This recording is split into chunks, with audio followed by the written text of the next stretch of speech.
প্রথম প্রশ্ন হচ্ছে, রোজার নিয়ত আরবিতে বলা কি জরুরি? রোজার নিয়ত কি আরবিতে করা জরুরি? দেখুন, নিয়ত হলো কসদুল কলবি, কলবের ইচ্ছা, কলবের ভেতরের একটা কথা। তো এটার জন্য আরবিতে বা বাংলায় তালাফফুজান মৌখিক উচ্চারণ করে কোনো কথা বলা জরুরি নয়। অনেকে আছে যারা রোজার নিয়তটা আরবিতে এভাবে করে থাকে, নাওয়াইতু আন আসুমা গদান লিল্লাহি তাআলা মিন শাহরি রমাদান, এইভাবে আরবিতে রমজানের নিয়তটা করে থাকে। এটা মূলত কোরআন হাদিসে কোথাও পাওয়া যায় না, এটা মানুষের বানানো একটি দোয়া। তবে যেহেতু এর মর্মার্থ ঠিক আছে, এভাবে করলে করা যেতে পারে, বাকি এভাবে করা আবশ্যক নয়। মনে মনে রোজার এই নিয়তটা করা যে আমি আগামীকাল রোজা রাখতেছি, এতটুকু করলেই তার রোজা আদায় হয়ে যাবে। 2 নম্বর প্রশ্ন হচ্ছে, ইচ্ছাকৃতভাবে সাহারি না খেয়ে কি রোজা রাখা যাবে? এই প্রশ্নের উত্তর হচ্ছে, আল্লাহর হাবিব সাল্লাল্লাহু আলাইহি ওয়াসাল্লাম বলেছেন, তাসাহহারু ফাইন্না ফিস সাহুরি বারাকা, তোমরা সেহরি খাও, কেননা সেহরি খাওয়ার মধ্যে বরকত আছে। রাসূলুল্লাহর এই ফরমান দ্বারা বোঝা যায় যে সেহরি খাওয়া এটা সুন্নত। রাসূলুল্লাহ সাল্লাল্লাহু আলাইহি ওয়াসাল্লাম নিজে সেহরি খেয়ে রোজা রেখেছেন, সাহাবীরা রেখেছেন, তাবেঈরা রেখেছেন। অতএব যদি কোনোভাবে সেহরির সময় ওঠা সম্ভব হয়, তাহলে অবশ্যই সেহরি খেয়েই রোজা রাখতে হবে। আর যদি কোনো কারণবশত সেহরি খাওয়া সম্ভব না হয়, তাহলে সেহরি না খেলেও রোজার নিয়ত করার দ্বারা রোজা আদায় হয়ে যাবে, রোজা হয়ে যাবে। 3 নম্বর প্রশ্ন হচ্ছে, গোসল ফরজ অবস্থায় সাহারি খেতে পারবে? গোসল ফরজ অবস্থায় সাহারি খেতে পারবে কিনা, এই প্রশ্নের উত্তর হচ্ছে, মূলত গোসল ফরজ হলে সাথে সাথে গোসল করে নেওয়া উত্তম এবং আবশ্যক। তবে যদি কোনো কারণবশত, যেমন ধরুন রাত্রে ঘুমিয়ে পড়েছে, সাহারির অল্প সময় বাকি আছে, এখন যদি গোসল করতে যায় তাহলে এসে আসতে আসতে সাহারির সময় পার হয়ে যাবে, এমত অবস্থায় সাহারি খাওয়া সম্ভব হবে না। অতএব যদি এমত অবস্থায় সে গোসল ফরজ থাকা অবস্থায় যদি সাহারি খায়, তাহলে সাহারি এর খাওয়ার সুন্নত আদায় হয়ে যাবে, রোজাও বিশুদ্ধ হয়ে যাবে। পরবর্তীতে সে নামাজ পড়ার আগে গোসল করে নিবে অবশ্যই। এরপরে 4 নম্বর প্রশ্ন হচ্ছে, রোজা রাখা অবস্থায় নখ, চুল, দাড়ি, অন্যান্য পশম কাটতে পারবে কিনা? দেখুন, রোজা ভঙ্গ হয় পেটের ভেতরে কিছু ঢোকার কারণে, এছাড়া অন্য কোনো কারণে রোজা ভাঙে না।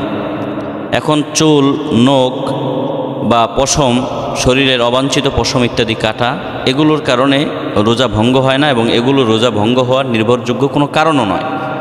কাজেই যখন যার নখ বড় হবে, যার অবাঞ্ছিত পশম বড় হয়ে যাবে, অবশ্যই রোজার হালতেও সেগুলো নিঃসন্দেহে কাটতে পারবে।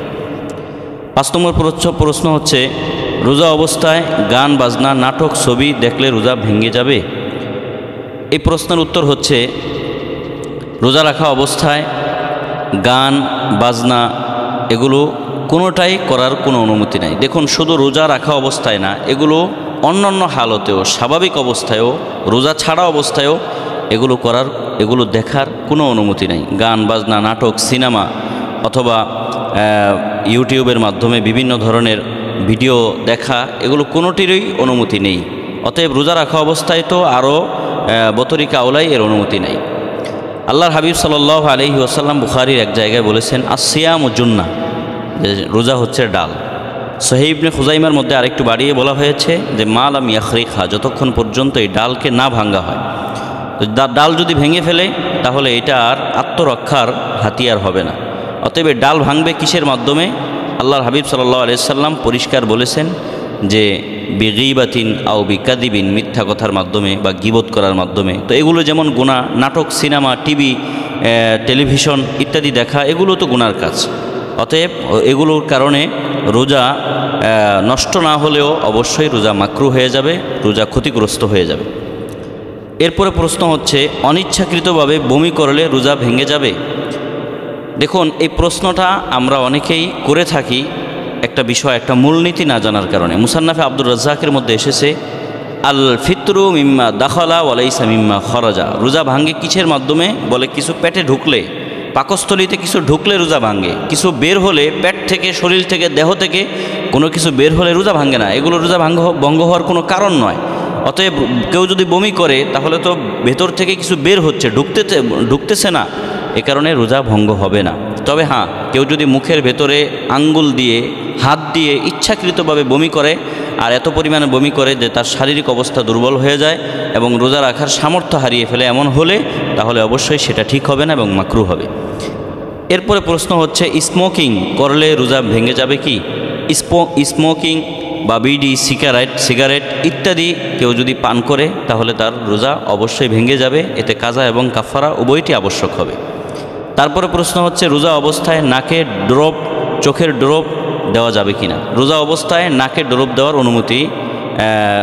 ড্রপ দেওয়ার অনুমতি নাই, কারণ নাকের সাথে পাকস্থলীর সাথে একটা যোগসূত্রতা বা কানেকশন রয়েছে। নাকের ভেতরে আপনি পানি দিলে দেখবেন, আপনি যদি মুখকে এভাবে উঁচু করেন তাহলে সেই পানি পেটের ভেতরে চলে যাবে, কারণ নাকের সাথে পেটের সাথে একটা জয়েন আছে, একটা মুনাসাবাত আছে। এ কারণে নাকের ভেতরে রোজা রাখা অবস্থায় কোনো ধরনের ড্রপ ব্যবহার করা যাবে না। তবে হ্যাঁ, কানের ভেতরে দেওয়া যাবে, কারণ কানের সাথে পেটের সাথে পাকস্থলীর সাথে সরাসরি কোনো কানেকশন বা জয়েন নাই। অতএব কানে দেওয়ার সুযোগ আছে, নাকে দেওয়ার কোনো সুযোগ নাই। এরপরে রোজা অবস্থায় ইনজেকশন দেওয়া যাবে কিনা? রোজা অবস্থায় ইনজেকশন কিংবা টিকা ইত্যাদি দেওয়ার হুকুম কি? রোজা অবস্থায় ইনজেকশন এবং টিকা ইত্যাদি দেওয়া বৈধ আছে, এতে কোনো সমস্যা নেই। মুফতি আজম পাকিস্তান মুফতি শফি রহমতুল্লাহ আলাই জওয়াহিরুল ফিকের মধ্যে লিখেছেন, ও চিজে জিনসে রোজা নেহি টুটতা और मकरू भी नहीं होता। ওই সমস্ত জিনিস যেগুলোর কারণে রোজা ভাঙ্গেও না, আবার রোজা মাকরুও হয় না। তার মধ্যে থেকে দুটো জিনিস হলো ইনজেকশন আবার টিকা লাগোয়ানা। ইনজেকশন দেওয়া বা টিকা দেওয়া। ইনজেকশন দেওয়া হয় মাংসপেশিতে, আর মাংসপেশিতে ইনজেকশন দিলে পেটের ভেতরে কিছু প্রবেশ করে না বিধায় রোজা মাকরুও হবে না, রোজা বিশুদ্ধ হয়ে যায়। এরপর প্রশ্ন হচ্ছে, রোজা অবস্থায় স্বপ্নদোষ হলে রোজা ভাঙবে কিনা? আল্লাহর হাবিব সাল্লাল্লাহু আলাইহি সাল্লাম বলেছেন, সালাসাতুন লা ইফতিরনা, তিন জিনিসের কারণে রোজা ভাঙে না। এক নম্বর হলো আল কাইয়ু, বমি করা। দুই নম্বর আল হিজামা, শিঙ্গে লাগানো। আর তিন নম্বর হচ্ছে আপনার আল হুলুমু তথা স্বপ্নদোষ হওয়া। স্বপ্নদোষ হলেও রোজা ভাঙে না। স্বপ্নদোষ হওয়া যেহেতু এটা রোজা ভঙ্গ হওয়ার কোনো গ্রহণযোগ্য কারণ নয়, এর কারণে রোজা ভঙ্গ হবে না। এরপরে প্রশ্ন হচ্ছে, রোজা স্মরণ থাকা অবস্থায় গোসল করার সময় যদি পানি নাক অথবা গলার ভেতরে চলে যায় তাহলে রোজা ভঙ্গ হবে কিনা? রোজার কথা স্মরণ থাকা অবস্থায়, রোজার কথা এখনও পর্যন্ত ইয়াদ আছে, স্মরণে আছে, এমত অবস্থায় যদি পানি গলার ভেতরে চলে যায় গোসল করা অবস্থায় তাহলে রোজা ভঙ্গ হয়ে যাবে, পরবর্তীতে এর কাজা করে নিতে হবে। এজন্য গোসল করা অবস্থায় অবশ্যই সতর্ক থাকতে হবে যাতে গলা দিয়ে কোনো পানি অথবা অন্য কিছু ভেতরে প্রবেশ না করে। এরপরে প্রশ্ন হচ্ছে, রোজা অবস্থায় তরকারি লবণ দেখার জন্য মুখে নিয়ে থুতু ফেলে দিলে রোজা ভেঙে যাবে কি? হ্যাঁ, রোজা অবস্থায় যদি তরকারি দেখার জন্য মুখে নেয় এবং তার স্বাদ যদি গলায় অনুভব না হয়, এর আগেই যদি ফেলে দেয় তাহলে রোজা ভঙ্গ হবে না। কিন্তু যদি এর স্বাদ গলায় অনুভব হয় তাহলে রোজা ভঙ্গ হয়ে যাবে, পরবর্তীতে একটি কাজা করে নিতে হবে। এরপরে গুরুত্বপূর্ণ একটি প্রশ্ন হচ্ছে, মহিলারা মসজিদে গিয়ে পর্দার সাথে পুরুষের সাথে জামাতে নামাজ পড়তে পারবে কিনা? এটা গুরুত্বপূর্ণ একটি বিধান। হানাফি মাযহাবের এই বিষয়ে ফতোয়া হচ্ছে, মহিলাদের জন্য মসজিদে যাওয়া মাকরুহে তাহরিমি। মহিলাদের জন্য মসজিদে যাওয়া মাকরুহে তাহরিমি। মহিলারা নামাজ আদায়ের জন্য মসজিদে যেতে পারবেন না, কারণ ফিকহের কিতাবের মধ্যে প্রায় সব কিতাবের মধ্যে এবারত এসেছে, ওয়াকরাহু জামাআতুন নিসাই, মহিলাদের জামাত মাকরু। মহিলাদের তো জামাতে নামাজ পড়ার দরকার নাই, কারণ ইসলাম চায়, ইসলামের মেজাজ হলো, ইসলামের বক্তব্য হলো এই বিষয়ে যে খৈরু মাসাজিদিন নিসাই ক্বারু বুয়ুতিহিন্না, মহিলাদের জন্য উত্তম মসজিদ হলো তার ঘরের গভীরে, তার ঘরের অভ্যন্তর যত গভীরে, মহিলাদের জন্য ঘরের যত গভীর হবে, যত অভ্যন্তরের জায়গা হবে, ওইটা তার জন্য উত্তম মসজিদ। হযরত উম্মে হুমায়দ রাদিয়াল্লাহু আনহা নামক একজন সাহাবিয়া রসুলের কাছে এসে বলেছিলেন, মুসনাদুল ইমাম আহমদ ইবনে হাম্বলের মধ্যে এই হাদিস আছে যে, ইয়া রাসূলুল্লাহ ইন্নী উহিব্বুস সালাতা মাআকা, ইয়া রাসূলুল্লাহ আমি আপনার সাথে জামাতে মসজিদে গিয়ে নামাজ আদায় করতে চাই। তখন রসুল বললেন, ও উম্মে হুমায়দ, তুমি যে আমার সাথে নামাজ পড়তে পছন্দ করো, চাও, এটা আমি জানি, কিন্তু তারপরেও তোমার জন্য উত্তম হলো তোমার ঘরের বারান্দায় নামাজ আদায় করার, ঘরের উঠানে নামাজ আদায় করার তুলনায় ঘরের বড় রুমে নামাজ আদায় করা। বড় রুমে নামাজ আদায় করার তুলনায় তোমার ঘরের গভীরে ছোট্ট রুমে, আপনার ছোট্ট কামরায় গিয়ে নামাজ আদায় করা, এটা তোমার জন্য উত্তম। হযরত উম্মে হুমায়দ রাদিয়াল্লাহু আনহা তখন বললেন, ঘরের অভ্যন্তরে ভেতরে একটা জায়গা প্রস্তুত করার জন্য মৃত্যু পর্যন্ত তিনি সেখানেই নামাজ পড়েছেন। অতএব যেহেতু এই জমানা ফিতনার জমানায়, আম্মাজান আয়েশা রাদিয়াল্লাহু তাআলা আনহা বুখারীর এক জায়গায় বলেছেন যে লো আদরাকান নবিয়্যু মা হাদাসান নিসাউ লামানাহুন্না কামা মুনিয়াত নিসাউ বনি ইসরাইল, যে রাসূলুল্লাহ সাল্লাল্লাহু আলাইহি সাল্লাম যদি দেখতেন যে এই জমানার নারীরা কি পরিমাণ ফিতনা তাদের দ্বারা হচ্ছে, কি পরিমাণ গুনাহ তারা করতেছে, কি পরিমাণ পর্দার খিলাফি তারা করতেছে, এটা যদি রসুল দেখতেন তাহলে বনি ইসরায়েলের মহিলাদেরকে যেভাবে নিষেধ করা হয়েছে মসজিদে আসতে, এইভাবে রসুল সরাসরি তিনি মসজিদে ঢুকতে মহিলাদেরকে মানা করে দিতেন, নিষেধ করে দিতেন। অতএব এই রমজানে বিভিন্ন জায়গায় মহিলারা জামাতের সাথে তারাবির নামাজ পড়তেছে, এটা ঠিক নয়, এটা মাকরুহের ঊর্ধ্বে নয়, অবশ্যই মাকরুহ হবে, কারণ এতে ফিতনার অনেক সম্ভাবনা রয়েছে।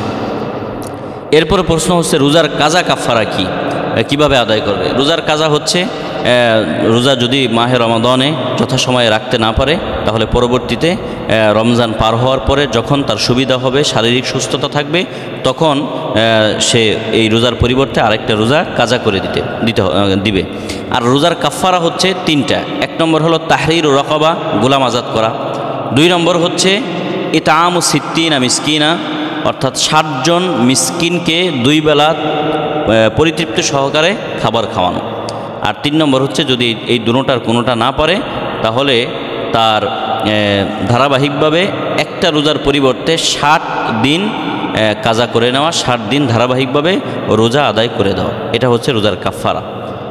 এরপর প্রশ্ন হচ্ছে কতটুকু স্বর্ণ রূপা থাকলে জাকাত আদায় করতে হবে, জাকাত ওয়াজিব হবে? এটা অত্যন্ত গুরুত্বপূর্ণ প্রশ্ন, আমরা যদি মনোযোগ সহকারে শুনি ইনশাল্লাহ বুঝে যাব। দেখুন, স্বর্ণরূপার ক্ষেত্রে নিসাব হচ্ছে স্বর্ণ যদি 7.5 ভরি থাকে আর রূপা যদি 52.5 ভরি থাকে আর তার উপর দিয়ে যদি 1 বছর অতিবাহিত হয় তাহলে জাকাত ওয়াজিব হয়ে যাবে। দেখুন, স্বর্ণ এটা বর্তমানে স্বর্ণের যেই ভরি আছে, ভরির যে এক ভরির যে দাম আছে, এই দাম অনুযায়ী হিসাব করবেন। হিসাব করে তার যে দামটা হয় বছরান্তে, বছর অতিবাহিত হওয়ার পরে শতকরা 2.5 টাকা, 1000-এ 25 টাকা, লাখে 2,500 টাকা হিসাব করে জাকাত দিয়ে দিবেন। আর রূপার ক্ষেত্রে রূপা অনুযায়ী নিসাবটা এইভাবে নির্ণয় করবেন, 52.5 ভরি রূপার দাম কত আছে। যদি মনে করেন আপনার এলাকায় রূপার দাম আছে 1200 টাকা ভরি, 1 ভরি রূপা 1200 টাকা, তাহলে 62-63 হাজার টাকা যদি আপনার ক্যাশ থাকে, অর্থাৎ রূপার নিসাব অনুযায়ী যদি আপনার কাছে রূপা নাই, স্বর্ণও নাই, কিন্তু নগদ অর্থ আছে, তাহলে নগদ অর্থটা আপনি কিভাবে নগদ অর্থ হিসেব করে আপনি কিভাবে জাকাত দিবেন? বলা হচ্ছে রূপার নিসাব হিসাব করে 52.5 ভরি রূপার বাজার দাম কত আছে। যদি 1200 টাকা ভরি হয় তাহলে 62-63 হাজার টাকা হয়, যদি 1400 টাকা ভরি হয় তাহলে 74-75 হাজার টাকা 52.5 ভরি রূপার দাম হয়। তাহলে যদি 1400 টাকা ভরি হিসাব করেন, 74-75 হাজার টাকা যদি আপনার ক্যাশ থাকে, আপনার হাতে থাকে, তার উপর দিয়ে যদি 1 বছর অতিবাহিত হয় তাহলে আপনার উপরে জাকাত ওয়াজিব হবে। সেক্ষেত্রে আপনি শতকরা 2.5 টাকা, 1000-এ 25 টাকা, লাখে 2,500 টাকা হিসাব করে জাকাত দিয়ে দিবেন। এরপরে প্রশ্ন হচ্ছে রোজা অবস্থায় হায়েজ বা নেফাস শুরু হলে রোজা ভেঙে যাবে? মহিলাদের খোদার পক্ষ থেকে একটি চূড়ান্ত ফায়সালা, মহিলাদের মাসিক হয়, পিরিয়ড হয়, তো রোজা রাখা অবস্থায় মহিলাদের যদি পিরিয়ড হয় বা নেফাসের ব্লাড চলে আসে তাহলে তাদের রোজা ভঙ্গ হয়ে যাবে। তবে এক্ষেত্রে মাসালা হচ্ছে যে যদি দিনের মাঝপথে তার এইভাবে ব্লাড আসে তাহলে বাকি দিন সে অন্য কিছু খাবার গ্রহণ করা থেকে রমজানের সম্মানার্থে বিরত থাকবে, পরবর্তীতে এই রোজার পরিবর্তে আরেকটা রোজা কাজা করে দিবে। এমনইভাবে যদি তার নিফাস হয়, নিফাসের ব্লাড আসে, তাহলেও তার রোজা ভঙ্গ হয়ে যাবে, বাকি দিন সে খাবার দাবার গ্রহণ করা থেকে বিরত থাকবে, পরবর্তীতে একটা রোজা কাজা করে নেবে।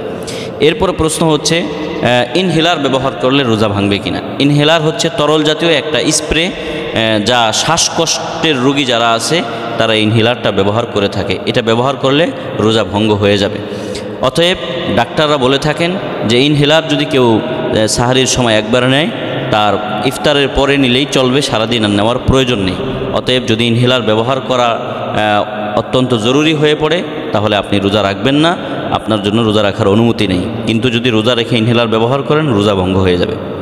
এরপরে সর্বশেষ একটি প্রশ্ন, অত্যন্ত গুরুত্বপূর্ণ প্রশ্ন, সেটি হচ্ছে এন্ডোস্কোপি নিলে রোজা ভঙ্গ হবে কিনা। এন্ডোস্কোপি হচ্ছে চিকন একটি পাইপ যার মাথায় বাল্ব জাতীয় একটি বস্তু থাকে। এটা পাকস্থলীতে প্রবেশ করানো হয়, এই পাইপটি পাকস্থলীতে ঢুকানো হয় এবং বাইরে থেকে একটি মনিটরের মাধ্যমে তার পেটে কোনো রোগ আছে কিনা বা তার দেহে কোনো রোগ আছে কিনা সেটাকে পরীক্ষা করা হয়। তো এটা যদি করে তাহলে রোজা ভাঙবে কিনা, দেখুন ওই যেই চিকন পাইপের মাথায় বাল্ব থাকে, ওই বাল্বে যদি কোনো ধরনের তরল জাতীয় কোনো ঔষধ মিশানো হয় আর সেটা যদি পাকস্থলীতে প্রবেশ করানো হয় তাহলে রোজা ভঙ্গ হয়ে যাবে। কিন্তু যদি ওই বাল্বের মাথায় কোনো ধরনের ঔষধ বা তরল জাতীয় কিছু স্প্রে ব্যবহার করা না হয় তাহলে রোজা ভঙ্গ হবে না। প্রথম অবস্থায় যদি রোজা ভঙ্গ হয় তাহলে এর পরিবর্তে আরেকটি রোজা কাজা করে নিতে হবে। আল্লাহ তাআলা আমাদেরকে প্রত্যেকটি প্রশ্ন বোঝার এবং এর জবাবগুলো অনুধাবন করে এগুলো অনুযায়ী আমল করার তৌফিক দান করেন। আসসালামু আলাইকুম ওয়া রাহমাতুল্লাহ।